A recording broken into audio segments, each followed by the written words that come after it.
رمضان کا معجزہ ظلم سے رحمت تک ایک گھر کی کہانی۔ یہ ایک عام سا گھر تھا، چھوٹا سا، مگر اس کے اندر سکون نہیں تھا۔ دیواریں خاموش تھیں مگر ان میں خوف کی گونج تھی۔ باپ کے لہجے میں سختی تھی، ماں کی آنکھوں میں چھپے آنسو تھے۔ بچے باپ کے قدموں کی آہٹ سے سہم جاتے تھے۔ گھر میں سب کچھ تھا مگر محبت کم تھی۔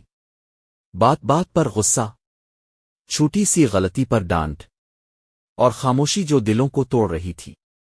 پھر ایک دن رمضان کا چاند نظر آیا، آسمان پر ہلکی سی روشنی پھیلی، اور مسجد سے اذان کی آواز بلند ہوئی۔ وہ آواز دل کے کسی کونے سے ٹکرائی۔ باپ کھڑکی کے پاس کھڑا آسمان کو دیکھ رہا تھا۔ نہ جانے کیوں اس کا دل بے چین تھا۔ ایسا لگا جیسے کوئی اسے پکار رہا ہو، جیسے کوئی کہہ رہا ہو نرمی اختیار کرو۔ اگلی صبح وہ مسجد گیا۔ نمازی صفوں میں کھڑے تھے۔ امام کی آواز قرآن کی تلاوت کر رہی تھی۔ اللہ رحم کرنے والوں کو پسند کرتا ہے، اپنے گھر والوں کے ساتھ نرمی کرو۔ یہ الفاظ سیدھا اس کے دل میں اتر گئے۔ دل جو برسوں سے سخت تھا آج پگھلنے لگا۔ آنکھوں میں نمی آ گئی، سر جھک گیا۔ دل نے پہلی بار اپنی غلطی کو محسوس کیا۔ گھر واپس آیا تو افطاری کا وقت قریب تھا۔ ماں خاموشی سے دسترخوان سجا رہی تھی۔ بچے ایک کونے میں بیٹھے انتظار کر رہے تھے۔ آج باپ نے آہستہ سے کرسی کھینچی اور نرم آواز میں کہا، آؤ سب ساتھ بیٹھ کر افطار کریں۔ بچے حیران تھے۔ ماں نے سر اٹھا کر دیکھا، لہجہ بدل چکا تھا۔ پہلی بار اس گھر میں سکون سا محسوس ہوا۔ کھجور اٹھاتے ہوئے اس نے دل میں دعا کی، اے اللہ میرے دل کو بدل دے۔ رمضان کے دن گزرتے گئے۔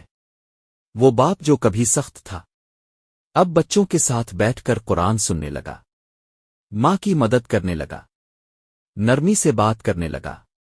ایک رات اس نے بچوں کو اپنے پاس بلایا۔ آواز بھاری تھی مگر دل نرم۔